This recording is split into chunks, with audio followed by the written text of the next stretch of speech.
Ang sikat ng araw ay halos hindi na makapasok sa malalaking bintana ng mansyon ng mga Laura. 7:00 ng umaga, pero tila ba may mabigat na ulap na nakatabing sa buong kabahayan.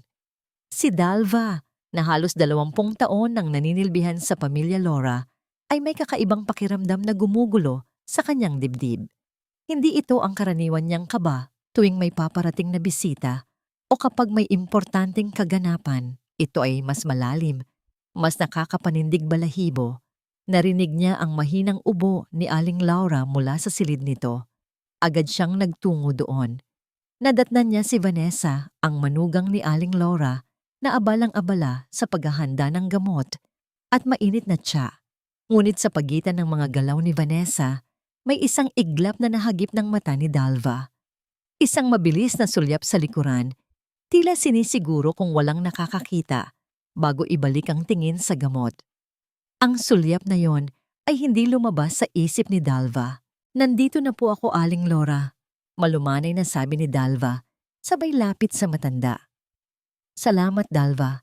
Napakabait mo talaga," sagot ni Aling Laura na namumutla at tila humihingal. "Si Vanessa, anghel talaga. Hindi ako iniiwan." Ngumiti si Vanessa. "Of course, Mama. Mahal ko kayo. Anong silbi ng pagiging anak-anakan ninyo kung hindi ko kayo aalagaan?" Ang boses niya ay puno ng pagmamahal, ngunit sa mga mata ni Dalva, may kakaibang kinang na nagtatago sa likod ng pilit ng ngiti. Ibinigay ni Vanessa ang gamot kay Aling Laura. Tahimik na ininom ng matanda. Habang si Dalva ay nakamasid lamang, hindi niya maintindihan, pero may mali. May mali sa bawat kilos ni Vanessa, sa bawat salita. Sa sumunod na araw, habang inaayos ni Dalva ang mga gamit sa banyo ni Aling Laura, napansin niya ang 2 bote ng bitamina na halos magkapareho. Ang isa ay bagong bukas, ang isa naman ay tila lumana at malapit nang maubos. Nakita ni Dalva si Vanessa na mabilis na kinuha ang lumang bote at pinalitan ng bago. Ngunit sa pagkuha niya sa lumang bote, tila may naibagsak siya mula sa kanyang bulsa. Isang maliit, walang tatak na bote na halos kasing laki ng hinlalaki. Mabilis na itinago ni Vanessa sa kanyang bulsa at muling sinulyapan ang paligid. Hindi niya nakita si Dalva na nagtatago sa likod ng kurtina. Kinaumagahan, habang naglilinis si Dalva, nakita niya ang isang basurang puno ng mga nakakatakang bagay. Doon, sa ilalim ng mga balat ng prutas at mga lumang papel, nakita niya ang isang maliit na bote na walang tatak. Kahawig na kahawig ito nang nakita niyang nahulog mula sa bulsa ni Vanessa. Nanginginig ang mga kamay niya nang pulutin ito. Ang bote ay halos walang laman. Sa tabi nito, may isang punit na papel na may nakasulat na numero ng telepono na hindi pamilyar kay Dalva. Isang malalim na hinala ang bumalot sa kanya. Hindi ito normal. Kailangang alamin niya ang totoo. Para kay Aling Laura. Wata. Nagmamadali si Dalva na itago ang maliit na bote at ang papel na may numero. Ang puso niya ay tila gustong kumawala sa kanyang dibdib. Kailangan niyang maging maingat. Kung may pinaghihinalaan man siyang tao sa mansyon, iyon ay si Vanessa. At kung tama ang hinala niya, nasa panganib si Aling Laura. Sinubukan niyang tawagan ang numero sa papel gamit ang kanyang lumang cellphone, ngunit wala siyang makuha kundi ang automated voice na nagsasabing, "The number you have dialed is not yet active." O minsan naman ay puro ring lang at walang sumasagot. Lumabas na ito ay isang prepaid SIM card na ginamit lang para sa isang beses na tawag. Lalo siyang kinabahan. Sino ang may-ari ng numerong yon? At bakit ito tinawagan ni Vanessa? Naging mas alerto si Dalva sa bawat kilos ni Vanessa. Napansin niya kung paano kinokontrol ni Vanessa ang lahat ng bumibisita kay Aling Laura. "Bawal masyadong bisita, Mama. Kailangan ninyo ng pahinga," madalas sabihin ni Vanessa. Pati ang mga pagkain ni Aling Laura, personal na hinahanda ni Vanessa. Walang ibang makakalapit sa tray bago ito ihatid sa matanda. Ang prutas, ang sabaw, ang mga gamot, Lahat ay dadaan sa kamay ni Vanessa. Isang hapon, nakita ni Dalva si Aling Laura na nakaupo sa balkonahe, namumutla at tila nahihirapan huminga. "Aling Laura, ayos lang po ba kayo?" tanong ni Dalva, puno ng pag-aalala. Ngumiti ng pilit si Aling Laura. "Ayos lang, Dalva. Matanda na talaga ako. Ganyan lang talaga." Ngunit hindi ito tinanggap ni Dalva. Hindi ito simpleng pagtanda. Tila may kumakain sa lakas ni Aling Laura. Nang sinubukan ni Dalva na maghanda ng espesyal na sabaw para kay Aling Laura, biglang dumating si Vanessa. "Dalva, anong ginagawa mo dyan?" Matalim na tanong ni Vanessa. Ang mga mata ay nanlilisik. "Huwag kang makialam sa pagkain ni Mama. Ako ang bahala sa kanya. Saka, ang dami mo pang dapat gawin. Linisin mo ang guest room, dali." Naramdaman ni Dalva ang matinding takot, ngunit hindi niya ipinakita. "Opo, Ma'am Vanessa. Pasensya na po." Sagot niya, sabay talikod. Alam niyang pinipigilan siya ni Vanessa na makalapit kay Aling Laura.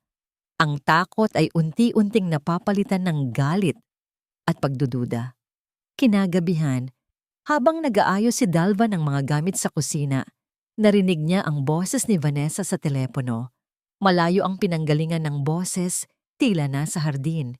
Hindi niya masyadong marinig ang buong pag-uusap, ngunit may isang salita siyang naintindihan ng malinaw. "Plano." At pagkatapos, "Wala nang makakapigil sa akin." Nanindig ang balahibo ni Dalva. Ngayon, sigurado na siya. May maitim na balak si Vanessa, ngunit paano niya ito mapapatunayan? Sino ang maniniwala sa kanya? Isang hamak na katulong laban sa mapagkunwaring manugang na mahal ng lahat.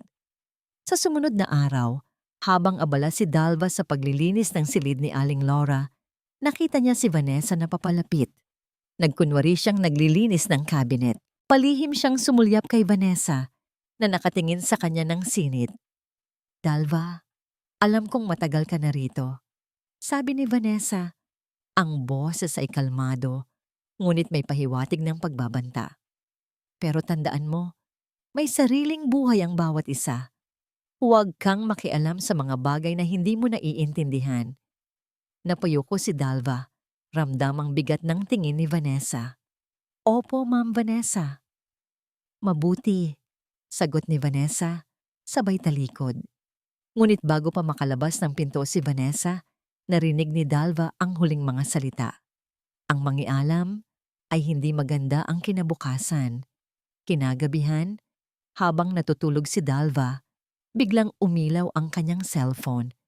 Isang text message mula sa isang unregistered number. "Mag-ingat ka. Baka ikaw ang sumunod." Nanginginig ang kamay ni Dalva. Sino ito? Si Vanessa ba? Ang takot ay kumalat sa bawat ugat ng kanyang katawan. Ngunit sa gitna ng takot na yon, may isang tinig na bumulong sa kanya. "Kailangan mong lumaban para kay Aling Laura." Naging abala si Ricardo sa kumpanya. Sunod-sunod ang meetings at negotiations. Alam niyang kailangan niyang pagbutihin ang trabaho para sa kinabukasan ng kanilang pamilya. Hindi niya naman gaanong napansin ang unti-unting paghina ng kanyang ina. Si Aling Laura, tuwing tinatanong niya si Vanessa, palagi itong nagsasabing, "Mama needs rest, darling. Normal lang sa edad niya. Don't worry, ako na ang bahala." At dahil sa pagmamahal at pagtitiwala niya kay Vanessa, hindi na siya nagtanong pa. Pero nang umuwi siya isang gabi, napansin niya ang sobrang pamumutla ni Aling Laura. Nakaupo ito sa wheelchair, nakatingin lang sa kawalan. Agad siyang lumapit. "Mama, ayos lang po ba kayo?" tanong ni Ricardo. Sabay hawak sa kamay ng ina. Nanlalamig iyon. Ngumiti ng pilit si Aling Laura. "Ayos lang, anak. Napagod lang siguro." May binulong siya, halos hindi marinig. Si Vanessa." "Ano po, Mama?" tanong ni Ricardo, nagtataka. Umiling si Aling Laura, tila nag-aalangan. "Wala, anak. Sige na. Magpahinga ka na." Nagtaka si Ricardo. May gusto bang sabihin ng kanyang ina? Hindi niya maintindihan. Nang lumapit si Vanessa, agad nitong hinimas ang likod ni Aling Laura. Mama, wag na kayong magkwento ng kung ano-ano kay Ricardo. Baka ma-stress lang siya sa trabaho. Naramdaman ni Ricardo ang tensyon, hindi lang sa pagitan ni Aling Laura at Vanessa, kundi pati na rin sa pagitan ni Dalva at Vanessa. Madalas niyang makita ang dalawa na tila nagpapalitan ng matatalim na tingin. Isang umaga, habang nagkakape siya sa kusina, narinig niya ang boses ni Vanessa na mataas. Dalva, ilang beses ko bang sasabihin sa'yo na huwag kang makialam sa mga gamit ni Mama? Boses ni Vanessa. Pero ma'am, hinahanap ko lang po yung... Wala! Huwag mo akong dinadaan sa mga palusot mo. Kung ganyan ka kapalaaway, baka gusto mong humanap ng ibang amo. Agad na lumabas si Ricardo. Vanessa, ano ba iyan? Bakit mo naman sinisigawan si Dalva? Nagkunwari si Vanessa na umiiyak. Ricardo, kasi naman si Dalva. Ang dami niyang reklamo. Nanggugulo pa sa mga gamit ni Mama. Hindi ko na alam kung paano siya kakausapin. Tiningnan ni Ricardo si Dalva. Yumuko lang ito, hindi nagsalita. Dalva, totoo ba yan? Sir, ako po'y naglilinis lang. Mahinang sagot ni Dalva. Hay naku, Ricardo. Huwag mo nang pansinin yan. Palagi na lang siyang nagpapapansin. Dagdag ni Vanessa, sabay yakap kay Ricardo. Pinaniwalaan ni Ricardo si Vanessa. Masyado siyang abala at ayaw niyang magulo ang bahay. Isang hapon, nakatanggap si Ricardo ng isang puting sobre na walang pangalan ng nagpadala. Nakasulat sa loob, gamit ang makinilya. Ang iyong ina ay nasa panganib. May masamang balak ang asawa mo. Nagulat si Ricardo. Sino naman ang magsasend ng ganito? Isang biro? Isang paninira? Agad niyang kinumpara ang sulat sa mga sulat kamay na kilala niya. Pero wala. Hindi niya pinansin. Siguro nga, isang prank lang. Ngunit kinagabihan, habang nasa hapagkainan, narinig niya ang mahinang usapan ni Vanessa sa telepono. Nagkunwari itong kinakausap ang kanyang kaibigan. Oo, kailangan na nating tapusin ang planong ito. Hindi na pwedeng magpatumpik-tumpik pa. Ang mansyon na ito, magiging atin na. Tila napansin ni Vanessa na nakatingin si Ricardo. Mabilis niyang binaba ang tawag at ngumiti. Sino kausap mo, honey? Tanong ni Ricardo. Ay, si Ana lang. Nagkukwentuhan lang kami tungkol sa mga balita sa social media. Sagot ni Vanessa, na tila walang kibo. Ngunit isang kakaibang pakiramdam ang kumirot sa dibdib ni Ricardo.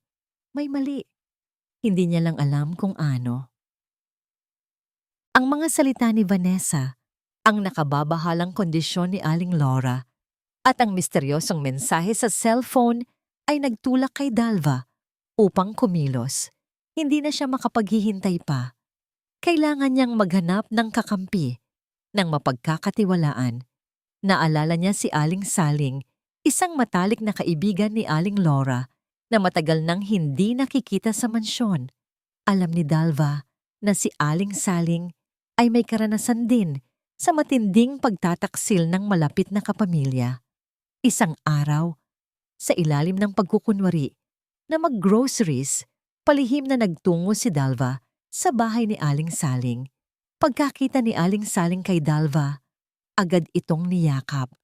Dalva, namiss kita. Anong balita kay Laura? Bakit hindi na siya dumadalaw?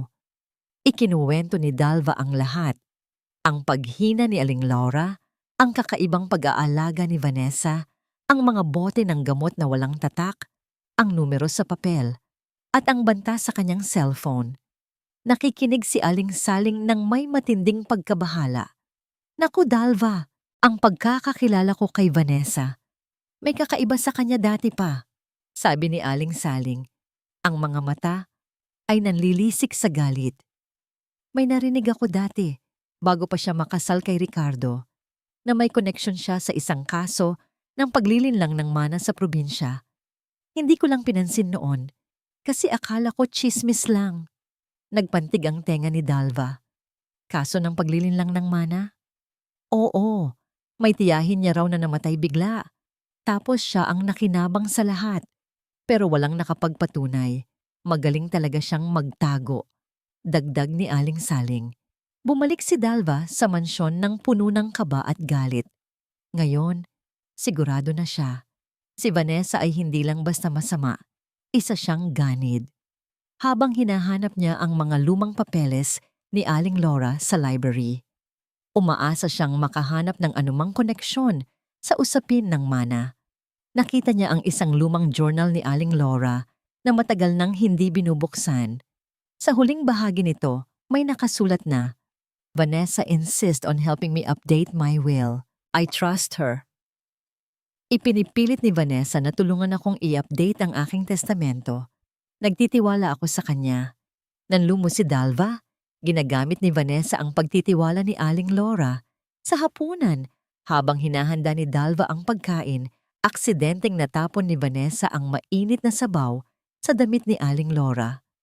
Ay mama, pasensya na po, sabi ni Vanessa, tila nag-aalala. Ngunit nang tiningnan niya si Dalva, may pahiwatig ng nanangiti sa labi niya. Dalva, bakit hindi mo kinuha agad ang tray? Tignan mo, natapon tuloy. Napakababagal mo talaga. Pasensya na po, Ma'am Vanessa, sagot ni Dalva. Ramdam ang panginginig ng buong katawan. Hindi siya makalaban. Kinagabihan, habang nililinis ni Dalva ang kusina, lumapit si Vanessa. Ang mukha niya ay walang bahid ng nangiti. Dalva, mag-usap tayo. Alam kong may ginagawa kang pagmamanman. Sa tingin mo ba, may magagawa ka? Wala po akong ginagawa, Ma'am Vanessa, sagot ni Dalva. Pilit na pinatatatag ang sarili. Huwag kang magkunwari, Dalva, sabi ni Vanessa. Ang boses ay mahina, ngunit puno ng banta. Alam kong kausap mo si Aling Saling. Alam kong may nalalaman ka. Pero tandaan mo, isang salita mo lang, mawawala ka rito. Hindi ka na makakakita ng trabaho. Sisiguraduhin kong wala kang mapupuntahan. At si Aling Laura? Sino ang magtatanggol sa kanya kung wala ka na? Napaiyak si Dalva. Ramdam niya ang pait ng sitwasyon. Wala siyang kalaban-laban. Biglang, mula sa silid ni Aling Laura, naririnig nila ang malakas na pagkabagsak. Agad silang nagtungo doon. Nadatna nila si Aling Laura na nakahandusay sa sahig, walang malay, at tila hindi na humihinga. Sa gilid ng kama, nakita ni Dalva ang basong may bahid ng gamot. Ang parehong baso na binigyan ni Vanessa kay Aling Laura kanina. Isang tawag mula kay Dalva ang gumising kay Ricardo sa kalagitnaan ng gabi. Ang boses ni Dalva ay nanginginig. Halos hindi na maintindihan. Sir Ricardo, si Aling Laura po. Hindi na po humihinga. Agad na bumangon si Ricardo. Ang puso ay kumakabog ng malakas. Nagmamadali siyang nagmaneho pabalik sa mansyon. Pagdating niya, nadatnan niya ang kaguluhan. Nandoon na ang ambulansya at si Aling Laura ay isinasakay na sa stretcher. Si Dalva ay umiiyak sa isang sulok habang si Vanessa naman ay tila kalmado. Ngunit may mga pekeng luha sa kanyang mga mata. Ricardo! Mama! Hindi ko alam kung bakit nangyari to. Sigaw ni Vanessa. Sabay yakap sa kanya. Ano ang nangyari, Dalva? Tanong ni Ricardo. Pero bago pa makasagot si Dalva, hinila na siya ni Vanessa. Huwag ka nang magtanong, Ricardo. Ang importante ngayon ay si Mama. Tara na sa ospital, sabi ni Vanessa. Ang boses ay puno ng pilit na pag-aalala. Sa ospital, ang mga oras ay tila bumagal. Nasa emergency room si Aling Laura. Si Ricardo ay hindi mapakali. Pabalik-balik sa waiting area. Si Vanessa ay nakaupo lang, hawak ang kamay niya, at patuloy sa pag-aliw. Don't worry, darling. Magiging okay si Mama. Malakas si Mama. Ngunit isang bagay ang gumugulo sa isip ni Ricardo. Ang paraan ng pagtingin ni Dalva sa kanya kanina. Ang tila ba'y may gustong sabihin, ngunit hindi niya masabi. Sa gitna ng gulo, isang nurse ang lumapit sa kanya. Mr. Ricardo, the doctor wants to talk to you, sabi ng nurse. Nagmamadaling lumapit si Ricardo sa doktor. Doc, ano pong kalagayan ng mama ko? Mr. Ricardo, your mother is in critical condition, Sabi ng doktor, ang mukha ay seryoso. May nakita kaming kakaiba sa blood test results niya. May mga traces ng isang chemical na matagal nang iniinom na nagpapahina sa kanyang immune system at sa puso. Nanlaki ang mga mata ni Ricardo. Chemical? Ano pong ibig sabihin niyo, Doc? Ibig sabihin, Mr. Ricardo, may posibilidad na ang nanay niyo ay hindi lang basta nagkakasakit. May posibilidad na siya ay nalalason. Tila gumuho ang mundo ni Ricardo. Narinig din ni Vanessa ang sinabi ng doktor at agad itong lumapit. Nagkunwari na nagulat. Nalalason? Sino ang gagawa niyan kay mama? Hindi ko maintindihan. Doc, impossible yan. May sakit lang si mama sa puso at matanda na siya. Sabi ni Vanessa, nagkukunwari na umiiyak. Kakausapin ko po ang mga abogado namin. Baka may mali sa diagnosis ninyo. Ngunit hindi na marinig ni Ricardo ang mga salita ni Vanessa. Ang mga mata niya ay nakatingin kay Dalva na nakaupo sa isang sulok na kayuko.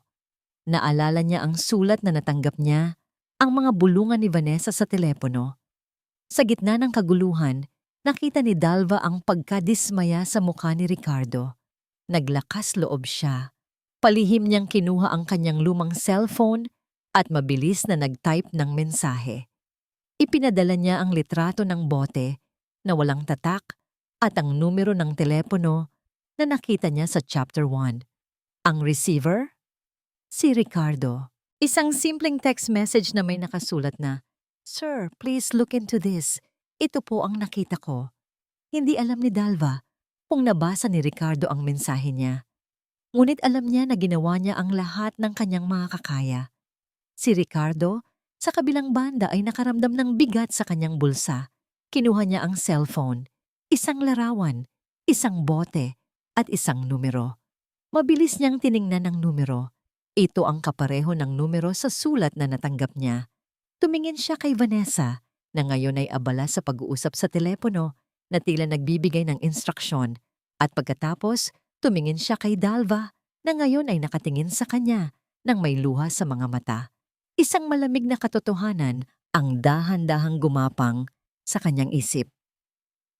Matapos niyang ipadala ang mensahe kay Ricardo, si Dalva ay nakaramdam ng bahagyang pagkagaan ng dibdib, ngunit mas matinding kaba ang bumalot sa kanya.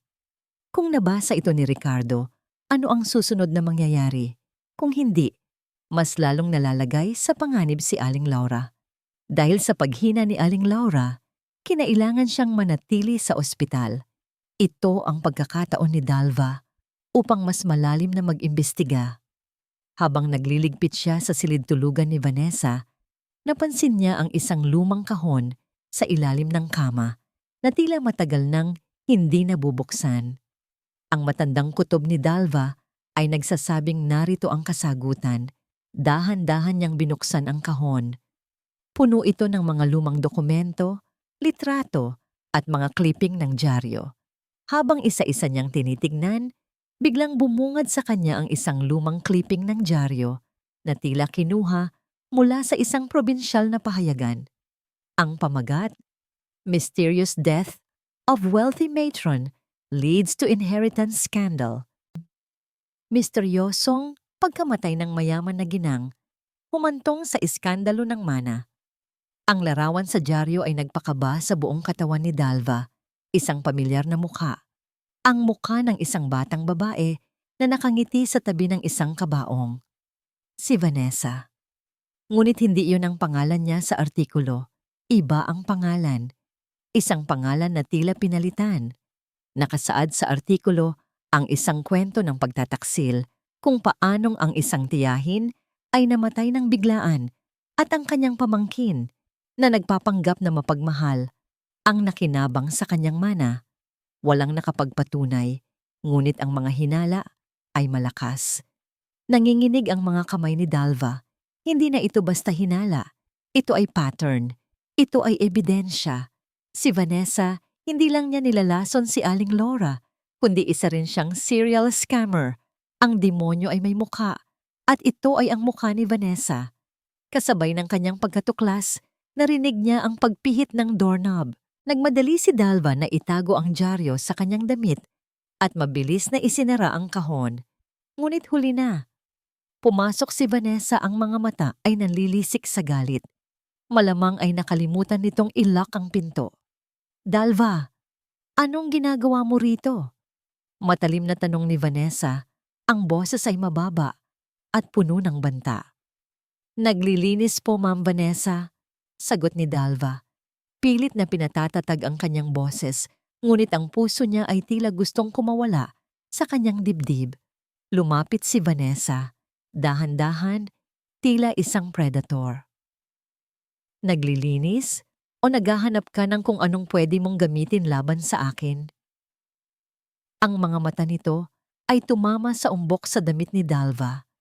Mabilis na inabot ni Vanessa ang dyaryo at binasa. Nagbago ang mukha ni Vanessa. Mula sa galit, naging pure evil. Ikaw nakatulong ka. Anong karapatan mong halongkatin ang mga gamit ko? Akala mo ba matatalo mo? Ako po, Ma'am Vanessa.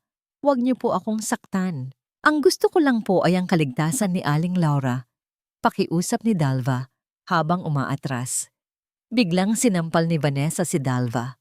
Napahawak si Dalva sa kanyang pisngi. Walang pakialam sa'yo si Aling Laura. Ako ang may pakialam. Ako ang may-ari ng lahat ng ito. At wala kang karapatang mangialam. Nagwala si Vanessa. Sinimulan niyang sirain ang mga gamit sa kwarto. Ang mga mamahaling vase ay pinagbabasag. Ang mga kurtina ay hinila. Nagpatuloy siya sa pagsigaw at pagbabanta. Habang si Dalva ay nakatayo lamang, nanginginig sa takot. Gusto mo ng ebidensya, ha? Sige, ibibigay ko sa'yo. Sigaw ni Vanessa, sabay dakok sa kwelyo ni Dalva. Wala kang mapupuntahan, wala kang magagawa. Mamamatay si Aling Laura at ako ang magmamana ng lahat. At ikaw ang susunod. Sa gitna ng galit ni Vanessa, nakahanap si Dalva ng butas. Tinulak niya si Vanessa, sabay takbo palabas ng silid. Narinig niya ang sigaw ni Vanessa sa likuran niya, ngunit hindi siya lumingon. Tumakbo siya, palabas ng mansyon, ngunit habang tumatakbo, naramdaman niya ang isang matalim na kirot sa kanyang braso. Tiningnan niya. May malalim na hiwa mula sa nabasag na vase. Nakuha siya ni Vanessa at ang kanyang cellphone nahulog sa gulo sa silid. Wala na siyang gamit, wala nang ebidensya, nag-iisa na naman siya. Kailangan niyang makakontak kay Ricardo bago pa mahuli ang lahat. Ang text message mula kay Dalva, kasama ang litrato ng bote at numero ng telepono, ay tila isang nakakabingi na alarma. Hindi na ito simpleng biro o paninira. Ang impormasyon ay masyadong tiyak. Masyadong konektado sa kalagayan ni Mama. Sa halip na tanungin agad si Vanessa, pinili ni Ricardo na mag-imbestiga ng tahimik. Una, tinawagan niya ang numerong nasa papel. Sa pagkakataong ito, may sumagot. Isang lalaking boses. Hello? Sino to? Sino ka? Tanong ni Ricardo. Ang boses ay matigas. Nagulat ang lalaki. I think you have the wrong number. Sabay baba ng tawag. Ngunit bago pa bumaba ang tawag, narinig ni Ricardo ang pamilyar na tunog sa likuran ng lalaki. Ang tugtog ng isang sikat na kanta sa isang bar. Napaisip si Ricardo, may connection ba ito kay Vanessa? Lumipas ang gabi, hindi makatulog si Ricardo. Pagbalik niya sa bahay, nagkunwari siyang normal. Ngunit sa kanyang isip, gumugulong ang libu-libong tanong. Habang natutulog si Vanessa, palihim na kinuha ni Ricardo ang cellphone ng asawa. Nanginginig ang kanyang mga kamay. Binuksan niya ang phone at doon, sa call logs, nakita niya ang numero na tinawagan niya kanina. Maraming beses at ang contact name, friend. Nagpatuloy si Ricardo sa paghalongkat.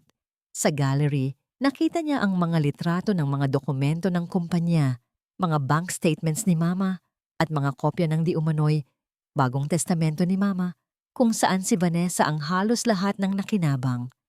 Ang nakalagay na petsa ng pagpirma, ilang linggo lamang bago nagsimulang humina si Mama. Tila sinasaksak ang puso ni Ricardo. Ang babaeng mahal niya, Ang pinagkatiwalaan niya ay nililinlang siya at sinasaktan ng kanyang ina. Naalala niya ang lahat ng mga sandali, kung paano nililimitahan ni Vanessa ang mga bisita ni Mama, kung paano nito pinipigilan si Dalva na makalapit kay Mama, kung paano nito palaging sinasabing, "Ako na ang bahala kay Mama." Ang lahat ng pag-aalaga na yon ay isang takip sa masamang balak. Kinabukasan, habang nasa ospital, nagkunwari si Ricardo na pupunta sa kantin. Ngunit sa halip, hinanap niya si Dalva. Nadatnan niya ito sa isang sulok, nakayuko. Ang braso ay may benda. "Dalva, anong nangyari sa braso mo?" tanong ni Ricardo, puno ng pag-aalala. Nagulat si Dalva. Naramdaman niya ang sakit ng hiwa. "Sir Ricardo, nabasa niyo po ba ang text ko?" Tumango si Ricardo. "Oo, Dalva. Nabasa ko. At ngayon, naniniwala na ako sa'yo. Ikaw ang tinutukoy sa sulat na natanggap ko. At si Vanessa, siya ang gumagawa nito sa mama ko, tama?" Umiyak si Dalva. "Opo, sir. Patawarin niyo po ako at ngayon ko lang nasabi. Pero tinakot po niya ako. Sinaktan pa po niya ako kagabi." Ikinuwento ni Dalva ang lahat. Ang lumang dyaryo, ang kaso ng paglilinlang sa probinsya, ang pag-atake ni Vanessa. Ang mukha ni Ricardo ay nanigas sa galit. Hindi ito ang Vanessa na kilala niya. Ito ay isang halimaw na nagkukubli sa likod ng magandang mukha. "Kailangan nating gawin ito ng maingat, Dalva," sabi ni Ricardo. Ang boses ay puno ng determinasyon. "Kailangan nating makakuha ng mas matibay na ebidensya. Kailangan nating iligtas si Mama." Tumango si Dalva. Ang mga mata ay puno ng pag-asa. Sa wakas, may kakampi na siya. Sa wakas, may makikinig sa kanya. Ngunit alam nilang dalawa na ang laban ay hindi pa tapos. Ito ay simula pa lamang. Sa loob ng ilang araw, lihim na nagtulungan sina Dalva at Ricardo. Si Ricardo ang naghahanap ng mga legal na paraan, habang si Dalva naman ang nagmamanman kay Vanessa at sa kalagayan ni Aling Laura. Ramdam ni Dalva ang matinding pressure. Si Aling Laura ay patuloy na humihina. Ang bawat segundo ay mahalaga. Naka-check-in pa rin si Aling Laura sa ospital, ngunit sa isang pribadong kwarto. Mahigpit ang seguridad, ngunit alam ni Dalva na may paraan pa rin si Vanessa. Sa tuwing bumibisita si Vanessa, nagiging mas malala ang lagay ni Aling Laura. Tila ba may invisible na lason na sumasama sa bawat pag-aalaga ni Vanessa. Isang hapon, habang nag-uusap sina Dalva at Ricardo, sa labas ng kwarto ni Aling Laura, may isang tawag na dumating kay Ricardo. "Sir Ricardo, meron po akong impormasyon tungkol kay Vanessa. Matagal na po akong nagtatago, pero kailangan niyo po akong tulungan. Ito ay isang investigador na matagal nang sumusubaybay sa mga ilegal na transaksyon ni Vanessa sa nakaraan. Ang impormasyong ito ay nagbigay ng bagong pag-asa kina Ricardo at Dalva. May makakatulong na sa kanila. Ngunit kinagabihan, habang binabantayan ni Dalva si Aling Laura, nakita niya si Vanessa na palihim na pumasok sa kwarto. Nakamask ito, tila nagtatago ng sarili. Hindi alam ni Dalva kung paano nakapasok si Vanessa sa kabila ng seguridad. Lumapit si Vanessa kay Aling Laura na nakahiga lang at tila wala sa sarili. Inilabas nito ang isang maliit na syringe. "Pasensya na, Mama," bulong ni Vanessa. Ang boses ay malumanay, ngunit puno ng lamig. "Hindi ko naman gustong mangyari to, pero kailangan na nating tapusin. Kailangan ko ang lahat." Nanlaki ang mga mata ni Dalva. Nasaan si Ricardo? Paano niya poprotektahan si Aling Laura? Nagtago siya sa likod ng kurtina. Ang kanyang puso ay kumakabog ng malakas. Hindi siya makagalaw. Hindi siya makasigaw. Alam niyang kung aatakehin niya si Vanessa ngayon, pareho silang mapapahamak. Dahan-dahang tinusok ni Vanessa ang kamay ni Aling Laura gamit ang syringe. Pagkatapos, mabilis nitong tinanggal at lumabas ng kwarto, tila walang nangyari. Mabilis na lumabas si Dalva sa pinagtataguan. Lumapit siya kay Aling Laura. Ang matanda ay tila mas lalong humina. mas naging maputla. Ang paghinga ay mas mahina. Sa labas ng kwarto, nagring ang cellphone ni Dalva. Si Ricardo. Dalva, nasaan ka? May nakuha tayong bagong ebidensya. Pwede na nating i-press charge si Vanessa. Sir Ricardo, si Aling Laura. Mas lalong lumala ang lagay niya. Nakita ko si Vanessa. Tinurukan niya ulit si Aling Laura. Sigaw ni Dalva, umiiyak. Agad na tumakbo si Ricardo papunta sa kwarto ni Aling Laura. Nakita niya ang kanyang ina na halos wala ng buhay. Mama! Mama! Sigaw niya, sabay yakap sa kanyang ina. Ang kanyang mukha ay puno ng matinding kalungkutan at galit. Huli na ba ang lahat? Biglang, sa gitna ng kaguluhan, pumasok si Vanessa. Ang mukha niya ay puno ng pagtataka. Ricardo, anong nangyayari rito? Bakit ka sumisigaw? Bakit ganyan ang mama? Tumingin si Ricardo kay Vanessa. Ang mga mata niya ay nanlilisik sa galit. Huwag kang magkunwari, Vanessa. Alam ko na ang lahat. Ikaw ang gumagawa nito sa mama ko. Umiyak si Vanessa. Ano bang sinasabi mo, Ricardo? Hindi ko magagawa yan kay mama. Mahal ko si mama. Tama na ang mga kasinungalingan mo, Vanessa. Sigaw ni Ricardo. Ang boses ay puno ng pighati. Biglang, lumuhod si Vanessa sa harap ni Ricardo. Ricardo, mahal na mahal kita. Huwag kang maniwala sa kanila. Ginagawa lang nila to para sirain tayo. At saka, hindi mo magagawa to sa akin. Magiging ama ka na. Nanlaki ang mga mata ni Ricardo. Ano? Ngumiti si Vanessa, ang mga mata ay puno ng pilit na pag-asa. Buntis ako, Ricardo. Magkakaroon tayo ng anak. Nagulat si Ricardo. At si Dalva, na nakatayo lang sa gilid, ay hindi makapaniwala. Isang huling pagtatago. Isang huling kasinungalingan. Sa gitna ng lahat ng ito, si Aling Laura ay halos wala ng buhay. Ang balita ng pagbubuntis ni Vanessa ay tila isang bombang sumabog sa loob ng kwarto. Sandaling natigilan si Ricardo. Isang anak? Mula sa isang babaeng nilason ng kanyang ina? Ang kanyang isip ay nagkagulo. Posible kaya? Posible kaya na may bahid pa rin ng kabutihan si Vanessa? Ngunit sa gitna ng kanyang pagkabigla, naalala niya ang mga ebidensya, ang mga transaksyon, ang lumang dyaryo, ang mga bote ng gamot at ang halos walang buhay na katawan ng kanyang ina. Hindi na siya padadala sa mga drama ni Vanessa. Vanessa, tama na, sabi ni Ricardo. Ang boses ay kalmado, ngunit puno ng lamig. Hindi na ako maniniwala sa mga kasinungalingan mo. Umiyak si Vanessa. Pero totoo to, Ricardo. Buntis ako. Magkakaroon tayo ng pamilya. Walang pamilya kung may lason sa puso mo, Vanessa, sabi ni Ricardo. At wala kang karapatang gamitin ang isang inosenteng buhay para takasan ang kasalanan mo. Sa mismong sandaling iyon, bumukas ang pinto. Pumasok si Dalva, kasama ang isang doktor na si Dr. Reyes at 2 pulis. Ang mga mata ni Vanessa ay nanlaki sa gulat. Miss Vanessa Sanchez, kami po ay narito para arestuhin kayo sa kasong attempted murder at financial fraud, sabi ng pulis. Hindi! Hindi totoo yan, sigaw ni Vanessa, desperadong tumingin kay Ricardo. Ricardo, huwag mo akong hahayaang makulong. Nagsasabi ako ng totoo. Buntis ako. Vanessa, kailangan nating linawin yan, sabi ni Dr. Reyes na may hawak na folder. Kami po ay nagsagawa ng agarang pagsusuri sa inyo, Miss Sanchez. At sa kasamaang palad, ang resulta ay malinaw. Hindi po kayo buntis. Tila gumuho ang mundo ni Vanessa. Ang mukha niya ay nagbago. Mula sa pagiging biktima, naging galit na galit.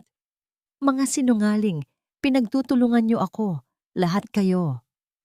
Ang aming investigasyon ay nagpapakita ng matibay na ebidensya, Miss Sanchez, sabi ng pulis. Mayroon kaming mga bank records, mga resibo ng pagbili ng illegal na gamot, at pati na rin ang testimony ng mga nakasaksi sa inyong mga nakaraang kaso ng pandaraya. Hindi na nakakibo si Vanessa. Ang kanyang planong magkukunwari na buntis ay nabigo. Ang kanyang mga kasinungalingan ay tuluyan ng nabunyag. Alam din po namin na kayo ang nagbigay ng lason kay Aling Laura, Miss Sanchez. Dagdag ni Dr. Reyes, ang ginamit ninyo ay isang uri ng pampahina na unti-unting pumapatay. Buti na lang at naagapan namin. Sa wakas, sumigaw si Vanessa, isang malakas, puno ng galit na sigaw. Oo, ako! Ako ang gumawa! Hindi ko kayo iiwanan. Ang lahat ng ito ay akin. Ang mansyon na ito ay akin. Sumugod si Vanessa, ngunit agad siyang pinigilan ng mga pulis. Habang isinasakay si Vanessa sa police car, tiningnan siya ni Ricardo. Ang dating pagmamahal ay napalitan ng matinding galit at pagkadismaya. Ngunit sa gitna ng lahat ng ito, may isang luha na umagos sa kanyang mata, luha ng kalungkutan at luha ng pag-asa. Sa wakas, tapos na ang lahat. Ngunit ang laban ay hindi pa tapos para kay Aling Laura. Nasa kritikal pa rin itong kalagayan, nakikipaglaban sa kamatayan. Ang pagkahuli kay Vanessa ay simula pa lamang ng kanilang paghihilom. Lumipas ang mga araw na tila mga buwan. Ang pagkahuli kay Vanessa ay nagdala ng panandaliang ginhawa, ngunit ang tunay na laban ay para sa buhay ni Aling Laura. Araw-gabi, binabantayan ni Dalva si Aling Laura, kasama si Ricardo. Ang mga doktor ay gumagawa ng lahat ng kanilang makakaya upang maalis ang lason sa katawan ng matanda. Isang umaga, habang hinahawakan ni Dalva ang kamay ni Aling Laura, biglang gumalaw ang mga daliri nito. Dahan-dahang idinilat ni Aling Laura ang kanyang mga mata. Ngumiti siya nang makita si Dalva. Ang nangiting iyon ay puno ng pagkilala at pagmamahal. Dalva, anak! Bulong ni Aling Laura, mahina ngunit malinaw. Umiyak si Dalva. Hindi ito luha ng kalungkutan, kundi luha ng matinding pasasalamat. Aling Laura, gising na po kayo. Agad na tinawagan ni Dalva si Ricardo. Pagdating ni Ricardo, agad niyang niyakap ang kanyang ina. Mama, salamat sa Diyos at gising na po kayo. Umiyak si Ricardo. Ang mga luha ay nagpapaagos sa lahat ng sakit at pagkadismaya na kanyang pinagdaanan. Ricardo, Dalva, salamat sa pagliligtas sa akin, sabi ni Aling Laura.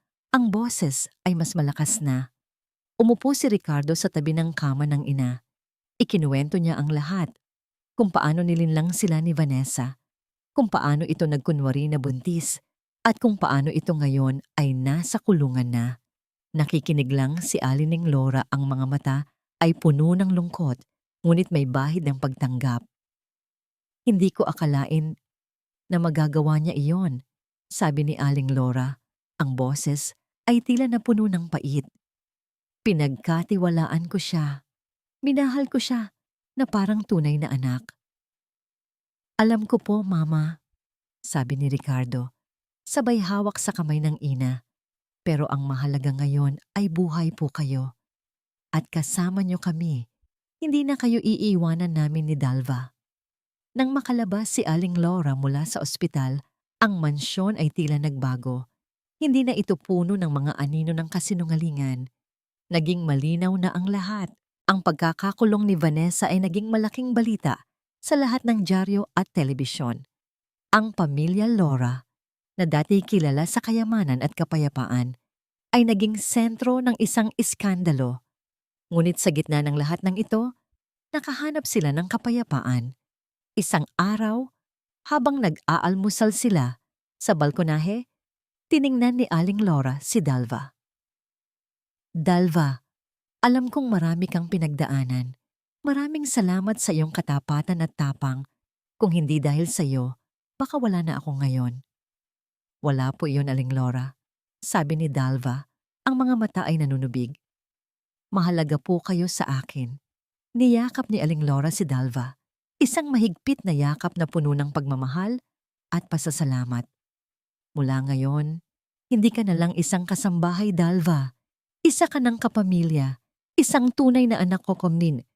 Tumingin si Ricardo kay Dalva, ngumiti. Tama si Mama Dalva, Ikaw ang nagligtas sa amin. Kung may gusto ka, sabihin mo lang.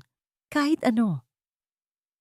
Ang mga araw ay lumipas at unti-unting gumaling si Aling Laura. Ngunit sa kanyang puso, may isang bagay na gustong gawin si Aling Laura. Isang bagay na kailangan niyang ayusin. Isang bagay na matagal na niyang pinag-iisipan. Ang paggaling ni Mama Laura ay tila isang bagong simula para sa kanilang pamilya. Ang dating mansyon na puno ng tensyon at lihim ay napuno na ngayon ng tawanan at kapayapaan. Ngunit sa puso ni Ricardo, mayroon pa ring malalim na sugat. Ang pagtataksil ni Vanessa ay isang aral na hinding-hindi niya malilimutan. Isang hapon, ipinatawag ni Mama si Ricardo sa kanyang silid. "Ricardo, kailangan nating ayusin ang lahat," sabi ni Mama. Ang boses ay matatag at puno ng determinasyon. "Gusto kong baguhin ang aking testamento. Ang lahat ng nangyari, nagpamulat sa akin. Ang kayamanan ay hindi importante kung wala namang kapayapaan at pagmamahal." Nakinig si Ricardo. "Ano po ang gusto niyong gawin, Mama?" "Gusto kong siguruhin na hindi na mangyayari ang ganito sa iba," sagot ni Mama. "Gusto kong magtatag ng isang foundation para sa mga biktima ng panloloko, para sa mga matatandang walang kalaban-laban. At ang bahagi ng aking kayamanan, ibibigay ko sa foundation na yon, at ang natira, para sa iyo, Ricardo, at para kay Dalva." Nagulat si Ricardo. "Para kay Dalva, Mama?" "Oo, Ricardo," sabi ni Mama. Sabay ngiti. "Si Dalva ang aming anghel, ang nagligtas sa akin. Naging parte na siya ng pamilya. Gusto kong bigyan siya ng katiyakan sa buhay." Kinabukasan, kasama ang kanilang abogado, formal na binago ni Mama ang kanyang testamento. Ang malaking bahagi ng kanyang kayamanan ay inilaan sa Laura Foundation, isang organisasyon na tutulong sa mga biktima ng panloloko at pang-aabuso sa matatanda. Ang natirang kayamanan ay para kina Ricardo at Dalva. Habang iniayos ang lahat ng papeles, tiningnan ni Ricardo si Dalva. "Dalva, simula ngayon, hindi ka na lang tagapamahala ng bahay.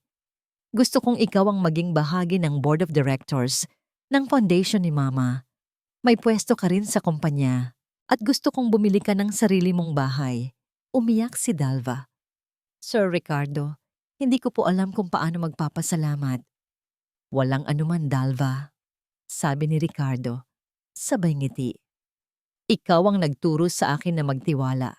Ikaw ang nagturo sa akin na manindigan para sa tama." Ang balita ng Laura Foundation ay mabilis na kumalat. Maraming tao ang humanga sa kabutihan ni Aling Laura. At si Dalva, mula sa pagiging simpleng katulong, ay naging isang respetadong personalidad sa komunidad. Ang mukha ng pag-asa para sa mga biktima. Isang araw, bumisita si Ricardo kay Vanessa sa kulungan. Nakita niya ang dating asawa, nakaupo sa loob ng selda. Ang dating ganda ay tila kumupas na. Hindi nagsalita si Vanessa. Nandoon lang siya, nakatingin sa kawalan. "Bakit mo ginawa, Vanessa?" tanong ni Ricardo. Ang boses ay kalmado. "Bakit mo ginawa yan sa mama ko? Sa atin?" Tumingin si Vanessa kay Ricardo. Ang mga mata niya ay puno ng galit at may bahid ng pagsisisi. Kasi akala ko iyon ang paraan para magkaroon ako ng sarili ko. Para hindi na ako apihin. Para hindi na ako maghirap. "May iba namang paraan, Vanessa," sabi ni Ricardo. "Hindi kailangang manakit ng ibang tao." Ngumiti ng pait si Vanessa. "Huli na ang lahat, Ricardo. Sana hindi ko ginawa. Pero huli na." Umalis si Ricardo. Ang puso ay mabigat. Kahit galit siya kay Vanessa, may bahagi pa rin sa kanya na nalulungkot. Nasira ang buhay ng isang tao dahil sa kasakiman. Pagbalik niya sa mansyon, nadatnan niya si Mama Laura na nagbabasa ng isang lumang sulat. "Ricardo, may nakita akong lumang sulat ko. Naalala ko, dati, may pangarap din akong magkaroon ng malaking pamilya. At may isang lolo ako na mahilig magkwento ng mga lumang alamat. May isang alamat siya tungkol sa isang nakatagong kayamanan. dito sa mansyon. Ang pagbanggit ni Aling Laura sa nakatagong kayamanan ay nagbigay ng panibagong kulay sa mansyon. Ngunit hindi na ito tungkol sa ginto o perlas. Ito ay tungkol sa mga alaala, sa kasaysayan ng pamilya at sa mga aral na natutunan. Matapos ang lahat ng pinagdaanan, ang pinakamalaking kayamanan para sa pamilya, Laura, ay ang kapayapaan at pagmamahalan. Lumipas ang mga buwan. At ang Laura Foundation ay lumago. Maraming buhay ang nabago, maraming biktima ang natulungan. Si Dalva, bilang bahagi ng Board of Directors, ay nagbibigay ng kanyang oras at kaalaman. Ang kanyang karanasan ang naging inspirasyon sa marami. Hindi na siya simpleng kasambahay. Siya na ngayon ang tinig ng pag-asa. Isang hapon, sa hardin ng mansyon, nakita ni Dalva si Aling Laura at Ricardo na nagtatawanan habang nagdidilig ng mga halaman. Ang dating maputlang mukha ni Aling Laura ay puno na ng sigla. Si Ricardo naman, mula sa pagiging isang abalang negosyante, ay naging mas malapit sa kanyang ina at kay Dalva. Nakita niya ang isang pamilya na muling nabuo, mas matatag, mas nagmamahalan. Dalva, tara rito, tawag ni Aling Laura. Tignan mo ang bagong tanim namin. Ito ay simbolo ng ating bagong simula. Lumapit si Dalva, ngumiti. Napakaganda po, Aling Laura. Alam mo, Dalva, sabi ni Ricardo, ikaw ang nagturo sa akin na hindi lang ang kayamanan ang mahalaga, kung hindi ang tiwala, ang katapatan, at ang pagmamahal. Maraming salamat sa iyo. Wala po iyon, Sir Ricardo. Masaya po akong makita kayong ganyan, sagot ni Dalva. Ang kanyang puso ay puno ng kagalakan. Ang kaso ni Vanessa ay natapos na. Nahatulan siya ng mahabang panahon sa kulungan. Bagamat may bahid pa rin ng lungkot sa puso ni Ricardo, natuto siyang magpatawad. Hindi para kay Vanessa, kundi para sa kanyang sarili at para sa kapayapaan ng kanilang pamilya. Isang gabi, habang nag-aayos si Dalva ng mga lumang libro sa library, nakita niya ang isang lumang dyaryo. Ito ang dyaryo na naglalaman ng balita tungkol sa pagkahuli kay Vanessa. Tiningnan niya ang litrato ni Vanessa. Nakita niya ang isang babaeng biktima ng kanyang sariling kasakiman. Ang kasakiman na sumira sa kanyang buhay at halos sumira sa buhay ng buong pamilya Laura. Ngunit ang kwento ay hindi nagtatapos doon. Nagpatuloy ang buhay. Ang Laura Foundation ay nagbibigay ng pag-asa. Ang mansyon ay puno ng pagmamahal. At si Dalva, ang dating kasambahay, ay naging isang mahalagang bahagi ng pamilya. Isang testamento sa katotohanan na ang kabutihan at pagmamahal ay palaging mananaig laban sa kasamaan. Sa isang hapunan, habang nakaupo sila sa hapagkainan, tiningnan ni Aling Laura sina Ricardo at Dalva. Ang pinakamalaking kayamanan ay hindi ang mga ari-arian, kung hindi ang mga taong kasama natin, ang mga puso na nagmamahal sa atin, at ang mga alaala na ating pinagsasaluhan. Nahanap ko na ang aking kayamanan. Salamat sa inyo. Nakangiti sina Ricardo at Dalva. Ang araw ay lumubog at ang mansyon ay naliligo sa gintong liwanag ng takip silim. Isang bagong kabanata ang nagsisimula, puno ng pag-asa, pagmamahal, at pangako ng kinabukasan.